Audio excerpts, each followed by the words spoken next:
my name is Cheryl Morales. I am the founder and president of Garifuna American Heritage Foundation here in the United States. So I'm just going to do a brief history about Garifuna because the one thing that I heard that ticked me off right now was Garifuna are descendants of escaped slaves, which is not true. That is the most vicious lie ever created. And that came from the justification of stealing our land in St. Vincent and the Grenadines. So that came from what we call colonizers here in the United States. They were called planters in St. Vincent and the Grenadines. So in order to justify for them to take our land from us, they had to prove that we were not indigenous to that land. So the number one way that you could do that is to say, hey, these are escaped slaves.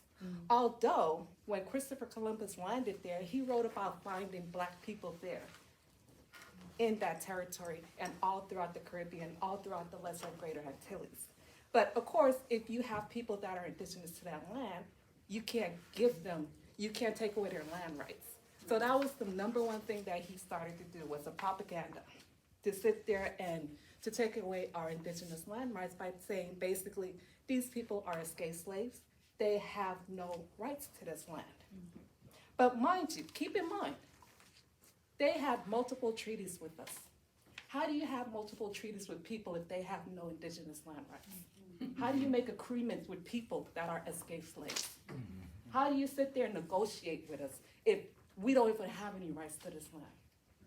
Okay? So keep that in mind when you hear all of these stories about, of course, us being indigenous, us being slaves and everything. So what they did back then, the planters, was they went ahead and they did a survey of the land, where they had the people who they considered darker skinned Garifuna people, because if you look at all human race, we come in different colors. As you can see here, we represent different colors. So you have our indigenous people that look like, who are also mixed with African and indigenous.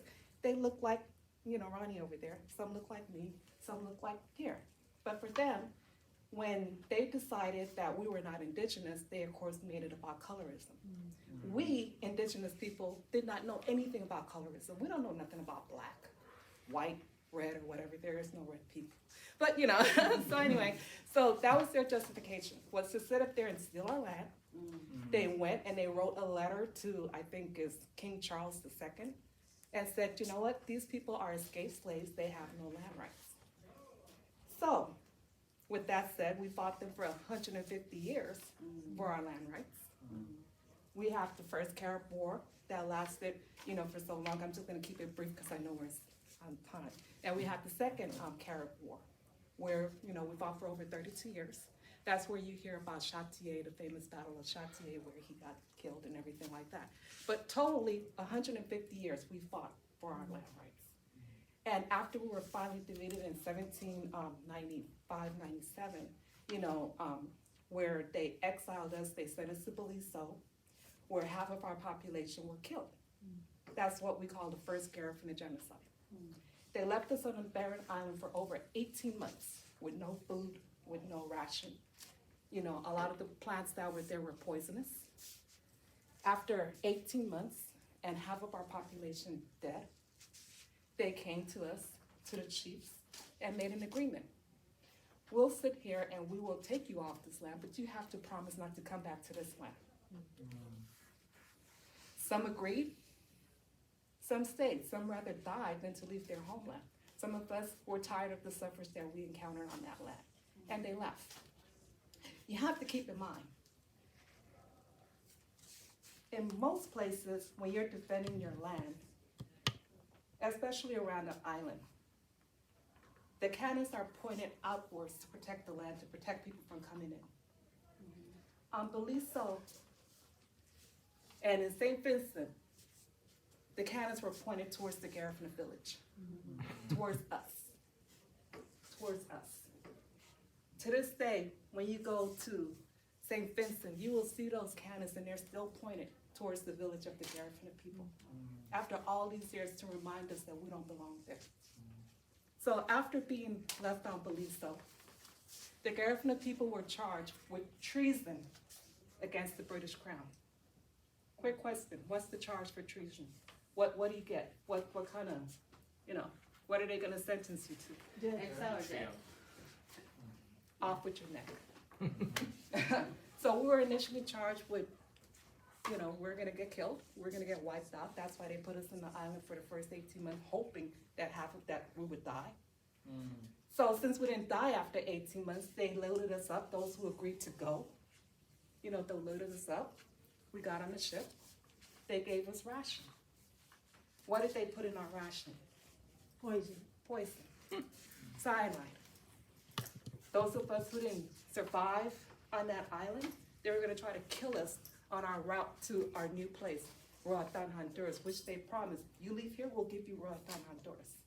That's where they were displacing us to, you know, to Port Royal. But that, you know, of course, we knew better. We knew what poison was. We just have to look and see the signs that it's like, this food is not good. You know, but the few rations that we did have, we put in our clothing, we hid and everything, and that's what survived us throughout the 30-day voyage that it took us to get from Beliso all the way to Port Royal, Honduras. Once we got to Port Royal, Honduras, they put us on the barren island again, with nothing. They didn't intend on us to survive. They intended to kill us. So we got there, and we went to the mainland Honduras, and we asked them for help. Help, we have nothing. Give us ration, give us whatever. But because of all of the propaganda that the British has already spilled, we're baby eaters, we're killers, we're witches, we're everything. You don't want to help these people. Let them fend for themselves. But somehow or another, they found sympathy towards us. And they said, we'll help you, but with a catch. Help you with a catch. We're gonna have to baptize all of you because you're all heathens. You're all evil. You're all baby. We've heard all of this negative stuff that the British has said about you. So we're gonna baptize you. So when we agreed to this, they baptized us and they gave us Spanish names. When you wonder, how do Garifuna people have Spanish names? We don't have Spanish names because our masters are Spanish. We never had any masters. We have Spanish names because we were baptized, forced to be baptized when we got there just to get help, just to get food, so we could survive our banishment when we landed there. So fast forward, you know, in talking about all of this genocide that's been happening in Honduras, it's nothing new. It's nothing new. The first genocide that happened in Honduras was taking place. You know, this is one of those sad stories because it was like, you know, again, we went from fighting for our land in St. Vincent and the Grenadines to coming to Roatan, which was promised to us. You leave this land, you could come to Roatan, and then we still have to fight for the land that was given to us. You know, and when we didn't comply with them again, history repeated itself. They tried to kill us. They had Garifuna people line up, dig up their grave, in front of a shooting squad, mothers, children. They shot us. We fell into our grave. You won't ever hear about that. You won't ever hear about that. That's the second genocide, Garifuna genocide, that took place in Honduras. And that was committed in front of what? A Catholic church. A Catholic church that forced us to get baptized, that forced us to sit up there and, you know, take on all this stuff, but yet it was okay for them to commit genocide in front of this church because we didn't want to give up our land that was given to us. And ever since then, you know, throughout Central America, land that was given to Garifuna, it's always taken away from us. You know, this stuff that's been happening in Honduras has been going on for over 25 years, 30 years. You don't hear about it on mainstream media. You'll hear, God forbid, you know, all of the stuff that's happening in Ukraine, that's been happening to us. For 25 years, Garifuna people have been killed, burned alive, our land has been taken for the sake of World Caribbean, for the sake of all these tourism, you know, but you don't hear about that. You don't hear about that. All the different administrations, from Clinton to Bush and everybody else, regardless if they're Republicans, Democrats, or whatever, they've known about what's been happening in Central America, in Honduras, but they don't do anything about it. You know, and then when they wonder, why are these people from Honduras fleeing from Honduras? There's no genocide in Honduras. But we know. We know. It would be nice if we could get the same welcome card that they're giving Ukraine. But of course, You know, let's just call it what it is, racism. They don't want black and brown people in this country. You know, but again, that's been going on for 25 years. They've known what's been happening in Honduras. You know, and when they tried to kill us in Honduras back from the 1850, no, I'm sorry, I'm going back in history, but from the 1950s and earlier, they've been trying to kill us in Honduras with different means and methods. And it was just too much. And they tried to bring that to Guatemala, you know, to try to kill us in Guatemala for our land. In Belize, it wasn't that bad. They just tried to steal our land in Belize. You know, selling off our land here and there, that's what British are used to doing. The same thing that they did to us in St. Vincent, where they knew that this was our land. They would sit there, if this is your land, this is your house, they would sell your land along with the house and the people in that house in Europe. That's what they did. They did that to us again once we landed to Honduras. You know, and the good thing, I always say that the British people are intelligent people because they're smart. They document everything that they've done. I could go through this whole list of all of the documentation and dates and numbers and everything, but it's like, you know, you guys could do your own research. But the whole shipwreck story that never existed, between that they always quote is 1635. In English archives, in the British archives, and in the French archives, there's no recorded history of any shipwreck that took place during those times. None whatsoever. But then when you confront them, well, it was 1635 shipwreck. Oh no, it was 1670 something. It was 16 whatever, but for over a decade, there wasn't any recorded shipwrecks during that time to kind of explain the way how Garifuna people got there. Garifuna people, our oral history is that we have always been there. We have been there.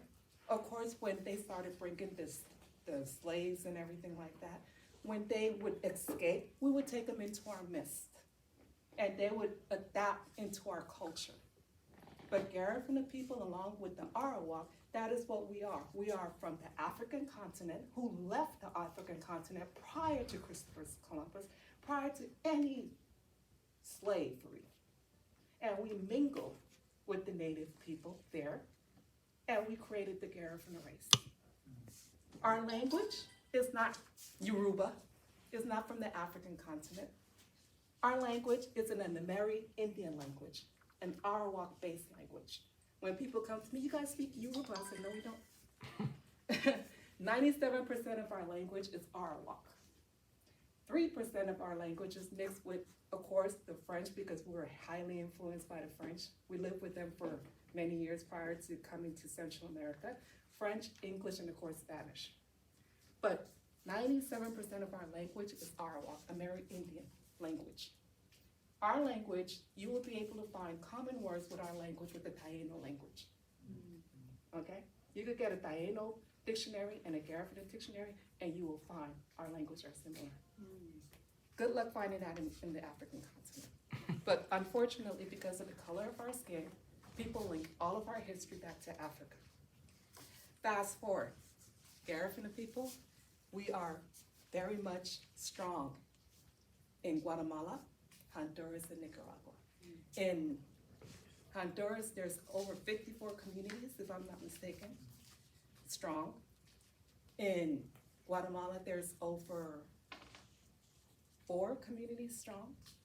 In St. Vincent and the Grenadines, there's over 8 Garifuna communities, although they don't speak the language. Because when they remained, they were forced to forget about their identity, their culture, and their language. So the Garifuna communities that are still there in St. Vincent and the Grenadines only speak English. And then in Nicaragua, there's 6 Garifuna communities in Nicaragua. And then here in the United States, New York has the largest population of Garifuna people outside of Central America, and estimated over 300,000. And in Belize? And in, oh, I'm sorry, Belize, I forgot Belize. Sorry. Belize, they have, it depends on who you talk to. They'll argue that there's 8, and some will say it's only 5. You know, so it depends on who you quote. But there is a large Garifuna community in Belize. And I was saying that New York has the largest Garifuna population. It does. California has the second largest Garifuna population. Here we have the largest Belizean Garifuna population in the United States. In New York, they have the largest Honduran population of Garifuna. Garifuna is singular and Garifuna is plural, so you'll hear me say interchangeably. And then also in New York, they also have the second largest Garifuna population from Guatemala. Wow. You know, so I'm going to leave that there. If you have any questions, it's loaded. And I try to keep condensing because I could go into Garifuna spirituality, the whole Garifuna language. Because the good thing about it is that we've maintained all of those things. We've maintained our food. I brought a few artifacts to show you a few things. You know, this is called one of those things that we used to after we grated the cassava. Everybody know what a cassava is? Yeah. What yuca is? So we would grate the cassava with, this is our, of course it's bigger than this. These are all miniature. This would be like probably from my foot up to here. That big, and we would grate our cassava and make it into a powder. And after we would make it into a powder, we would sift it. This is a sifter. I don't know, how do you call it in English? Is that a sifter? Colador. Sifter, right? So, and it, of course, it's bigger than this. It's about 6 times bigger than this. We would drain it first. We would drain out with the ruguma. poison, using this with the ruguma. You know, and actually this would be from the wall down. That's only a miniature size. This is the miniature size. Then after we would get the powder, the flour, we would sift it and we would take it over a kamal.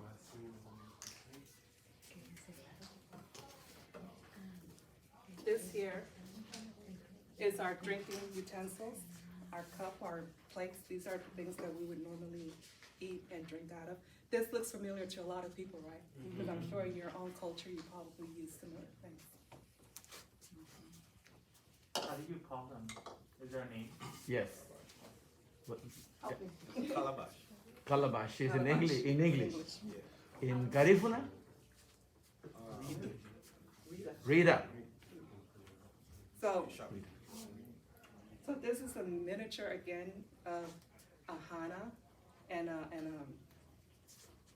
Martha. my goodness, and a mortar. I'm saying mortar, but I'm getting all of my stuff mixed up. So anyway, this is again miniature model. The big size would be like about from here to here, about The size of the drum. Mhm. And then you would have a pistol about this size where you beat, just smash, you know, like Plantain. our plantain and stuff like that in here. And there's just so many different, you know, tools here that we use. The mask for one of our famous warrior dances is called the Winargua. You know, and it's a whole ensemble and everything. When you guys come up, there's pictures of these different things that you can look at. But I bring that to show that the Garifuna culture is very much alive here in the United States and in Central America. And like Miss Erica said, unfortunately, a lot of people don't know about us. You know, to this day, when I tell people I'm from Central America, I hear, are you from Ohio? No, from what? Middle America. Seriously. Oh, wow. Seriously. And then after I'm like, no, not that Central America. Then I have to explain to them, you know, I'm from Central America over here. And then they're like, what? There's black people in Central America? I'm like, yes, we are. So you know, there's a lot of lack of knowledge about our existence. Yeah. You know, and that's why we do things like this. You know, we come to the universities, we travel to try to let people know we are here. You know, and I know it's easy for a lot of the back things that we say, but you guys are just black. Why don't you just say you're black? You know, it's just easier to say you're black. But unfortunately, that's taken away from a history that's not ours. That's taken away from a history that is not ours, and that is us not owning who we are. And unfortunately, we're second-class citizen in our own country. I refuse to be a second-class citizen in this country. That's why my identity as Garifuna, American, comes first. You know, it doesn't take away from the color, the hue of my skin, but my culture, my identity is very much important to me. Now I'm gonna leave it open for questions. We want to give away a Garifuna language workbook. This is the work of GAHFU through our teachers. We've had a school for like 6 years. So we put together all the lessons and everything. It's online on Amazon, so we want to give away 2. But all I ask you to do is to join our YouTube channel. Subscribe right now, and then we're gonna pass out a little piece of paper so you can put your name on it, and then we're gonna raffle it off. We have 3 books. How's that? That's good. All right. So the channel is called GAHFU, GAHFU. If you go to YouTube channel on your smartphone right now and subscribe to our channel, we have free videos on culture, drumming, on punta music, and everything is beautiful. And if you want to learn the language, it's there. So it is GAHFU, GAHFU, and it looks like this, the logo.